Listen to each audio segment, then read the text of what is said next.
Hey guys, in today's episode, we will be highlighting which is the better surf destination, Nicaragua or El Salvador. Now, I've been to both of these places and spent a good amount of time in both, so I'll break it down for you guys as to which should be your next surf destination. Now, before we get to that, I want to draw your attention to this exciting metric I have in my YouTube studio right here.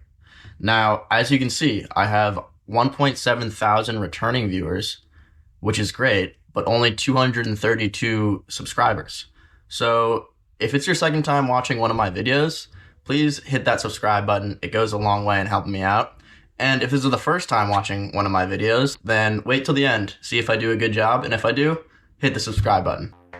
Welcome to Pat Moriarty Surf. I'm no professional surfer, just a dude who loves the sport.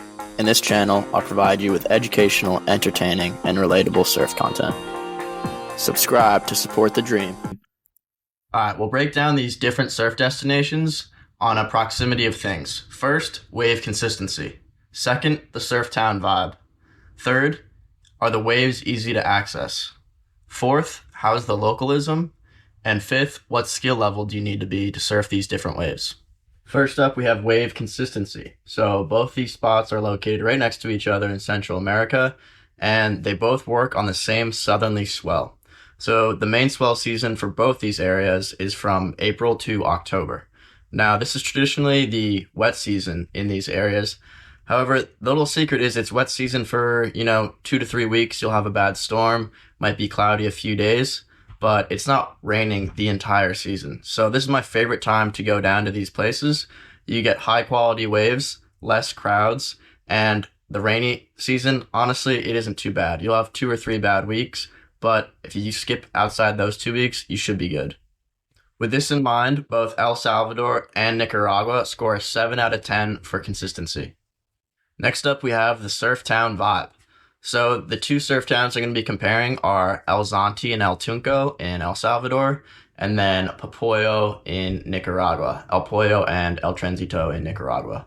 So I'd say those are the two most popular surf towns in each respective country. And in my opinion, the vibe is way better in Nicaragua. Essentially, Nicaragua just isn't quite as built up as El Salvador is. El Salvador has had a lot of investment from the government.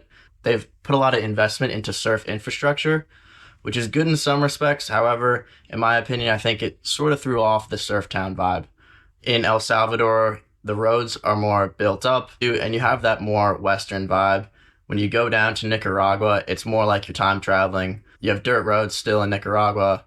People get around on motorbike. So in my opinion, I'll give Nicaragua a 8 out of 10 for the surf town vibe, and El Salvador a 6 out of 10 for the surf town vibe. Okay, moving on. We're doing, are the waves easy to access? So here's the deal. If you're going to El Salvador, I think it makes sense to rent a car for accessing different waves. I found when I was there, if I wanted to get to K59, to Punta Roca, or El Zonte, having a car to get around is the way to go. So if you're willing to rent a car, then El Salvador, you're able to get to all the waves. However, if you're traveling on a budget, you only want to rent a motorbike, or maybe only just be able to walk to the waves, Nicaragua is definitely your best bet, particularly if you're staying in Popoyo, and you can walk to essentially all of them. Now, you have to keep in mind that in order to get from Guasacate to Popoyo Main Break, you have to cross a river, but that can be done, particularly if you have a surfboard. So when we break down, are the waves easy to access? Even though El Salvador is more built up, I would say most of the waves are actually harder to access because you need to rent a car to access them. So as far as waves being easy to access, I'll give El Salvador a 6 out of 10 and Nicaragua a 8 out of 10. Next, we have localism. How are the locals going to treat you in each respective country? In my experience surfing Punta Roca, which is a high performance wave in El Salvador, there is some pretty heavy localism there, but it really comes down to what you make it. I was having a pretty good session out at Punta Roca, and one of the locals came over to me and said, "Hey bro, you're not the right skin color to be catching these waves." Now, you might think initially that's intimidating or whatever, but I took it as maybe the best compliment I've gotten in my surfing career. On the other side, you have Nicaraguan locals. So I got along well with most of the locals in Nicaragua. The thing to keep in mind is if you're going during the wet season, when the waves aren't crowded and it's mostly locals and people that live there, the tension in the water will be far less. If you're going in peak season when there's a small amount of waves and the lineups are crowded, that's when things can get a little bit testy. So it really depends on when you go and your particular situation.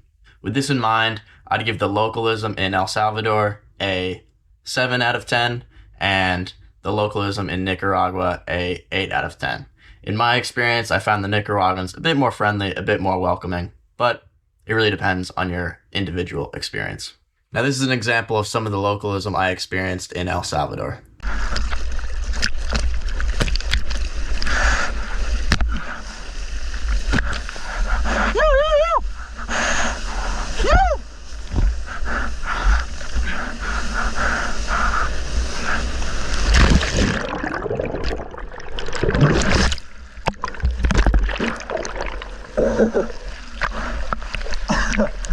Fully burned.